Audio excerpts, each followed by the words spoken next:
This is the news on top of the hour. Live from our studio in Georgetown. Kaieteur Radio, 99.1 FM.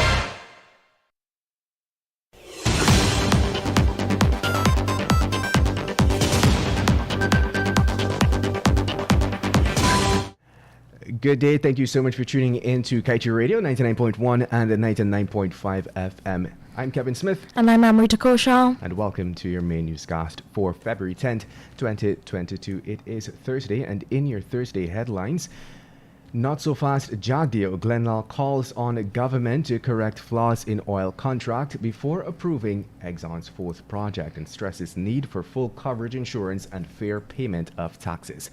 Minister Mustafa says earnings from rice exports last year pegged at over $43 billion. Industry projected to see 25% growth. And Speaker disallows scrutiny of GGMC-GFC despite government's oversight. Dharam Lal confident executing enlarged budget with reduced staff as MPs haggle over packages paid to advisors, mayors and others. CCTV footage helps cops nab two choke and rob bandits. Police suspect foul play after a woman found hanging from tree. And finally, Jagdeo accused of bribery and corruption after terminating contract with Chinese firm. Stay tuned to get the full details of these stories and more.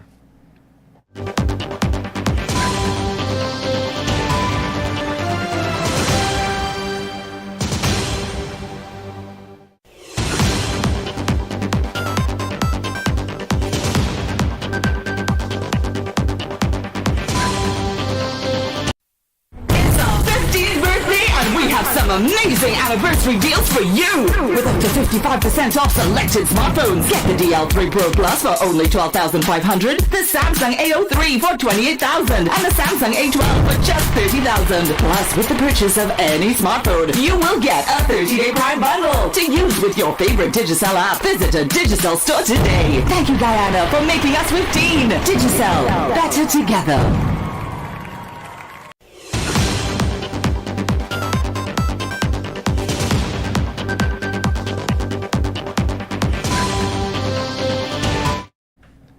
And now for the news in detail. Kaieteur News publisher Glenn Lal has once again called on the government to delay the approval of ExxonMobil's fourth project, Yellowtail, until a full review of this country's oil sector is done and the necessary safeguards, including higher royalty payments and full coverage insurance, are in place.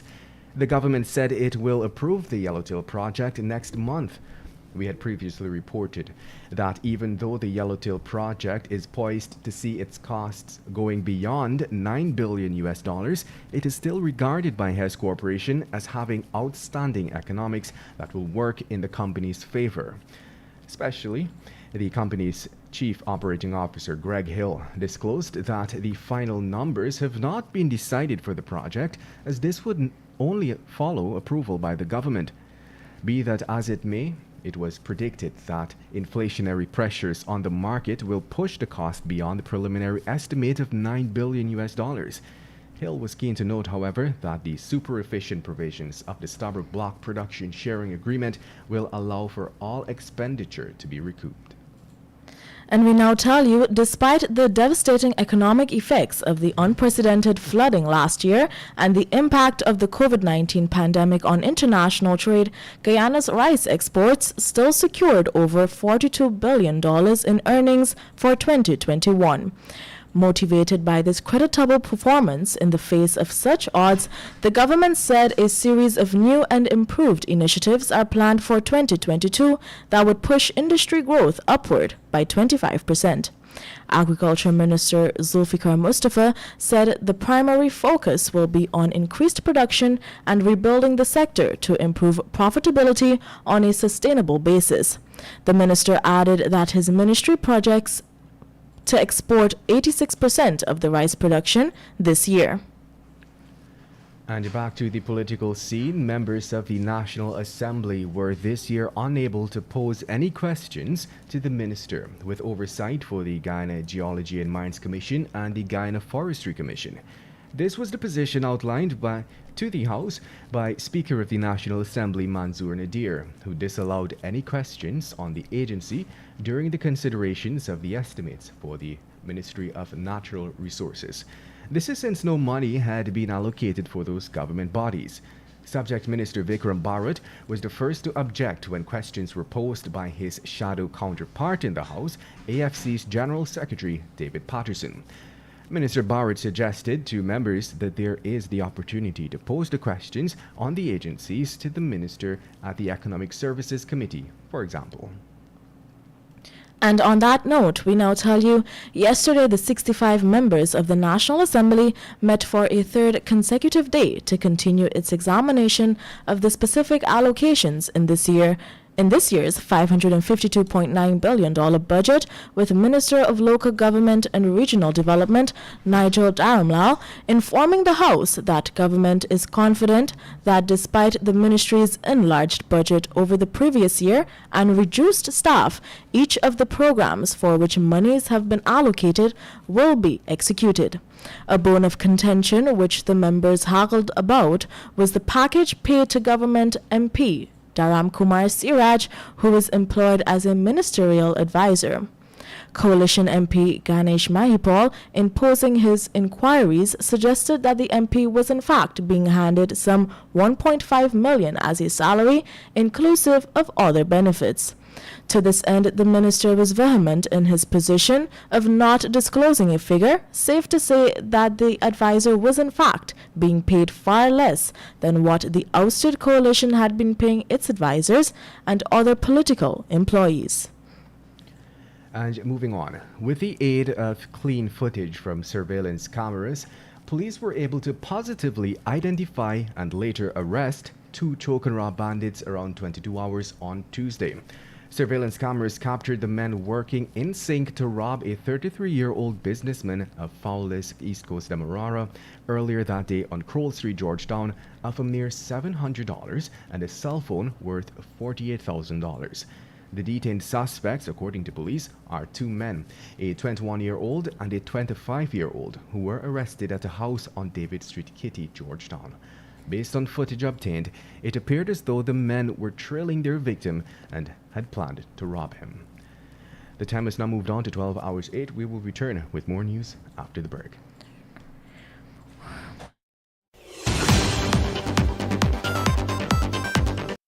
Guyana is now a full-fledged oil-producing nation. But how much do you know about this valuable yet finite resource? On our radio program, Guyana's Oil and You, we strike at the heart of every issue with informed views and credible data. The time is now for you to arm yourself with insightful knowledge on your oil wealth.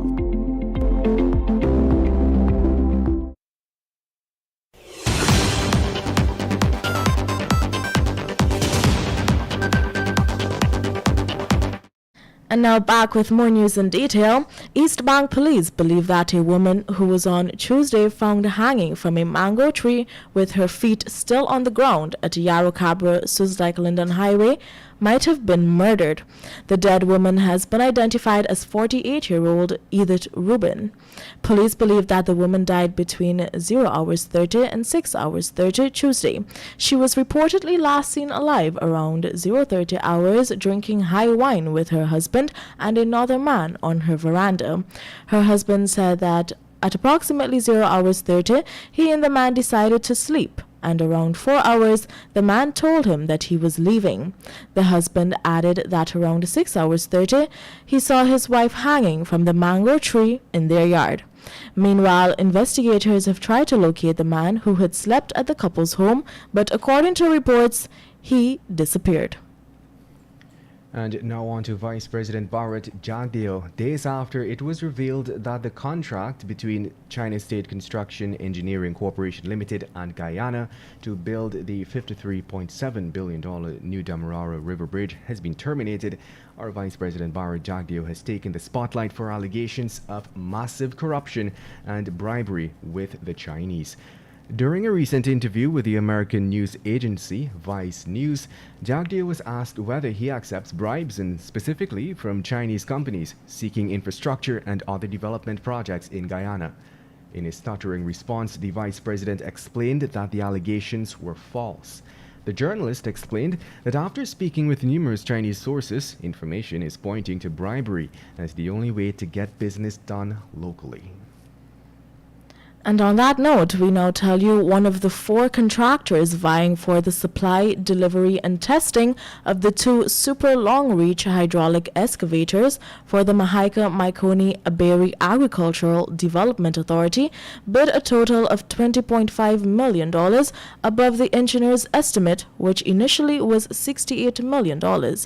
Of the 3 remaining contractors, Farm Supplies Limited secured the lowest bid with $71.7 million, even though the figure is still above the engineer's estimate. Meanwhile, a loan company placed a bid of $11.1 million for the supply and delivery of fiber optic cables for the Georgetown Public Hospital Corporation. And now let's tell you, although money from the Natural Resource Fund is included in this year's budget, the Attorney General has clarified that the funds have not yet been withdrawn from the oil account. The response by the AG, Anil Nandlal, comes on the heels of a Kaieteur report on Monday in which it was stated that the administration is now seeking parliamentary approval for the funds that were withdrawn, quote-unquote, illegally and included in this year's budget. This year, some $126 billion from the oil account is expected to be included in the budget.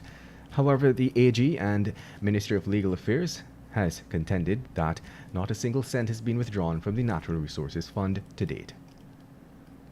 More than $188 million is spent annually by the government to rent a building to accommodate the United Nations office in Guyana, which is located at Duke Street, Kingston, Georgetown. The revelation was made on Tuesday in the National Assembly during the ongoing consideration of the 2022 estimates of revenue and expenditure. Minister of Public Works Bishop Juan Edgehill stated that, quote-unquote, every quarter, taxpayers of Guyana pay 47.1 million Guyana dollars because of the said contract. After expressing his dissatisfaction with the contract that the PPPP administration inherited from the APNU-AFC, he disclosed that even if the government wants to terminate the contract with the owner of the building, due to the contractual agreement the previous administration signed on to, the government would have to pay the owner $188 million, which is equivalent to 1 year in rent. And now for your COVID-19 update, the Ministry of Health yesterday reported another 3 more COVID-19 fatalities. This time the deaths are that of an 86-year-old woman from Region 10, along with 2 men, a 72-year-old from Region 2 and an 80-year-old from Region 3. As a result of this, the country's COVID-19 death toll has moved to 1,188. Meanwhile, the ministry recorded 167 new infections, taking the total number of confirmed cases to 61,901. 17 patients are admitted into the ICU, 98 individuals are in institutional isolation, 3,289 are in home isolation, and 25 are in institutional quarantine. To date, a total of 57,309 persons have recovered. And now let's tell you, in our reporting yesterday, we reported that Gaisuku has been given a $4 billion subsidy from the government in the 2022 budget. We now clarify that the amount allocated is 4 billion Guyana dollars and not 4 billion US. We do apologize for this error. With the time now moving on to 12 hours 15, we now wrap up with the page 7 of the Kaieteur News. From time immemorial, we have embraced the maxim, practice makes perfect. However, here in Guyana, it would seem the maxim has been revised to practice or not perfection will never be attained. This is especially worrying when we take into consideration some of the poorly constructed roads across this country. Many citizens have complained about this state of affairs, but little is done to appease their concerns. With a barrage of roads being built, we at Kaieteur News and Kaieteur Radio ask, is this the legacy the PPPC government wishes to have? With more vehicles flooding our roads, it is hoped that the visionaries in office would see the need to improve the quality of our road network. And with that, we've come to the end of today's News at Noon. I'm Kevin Smith. And I'm Amrita Koshal. Thank you for listening.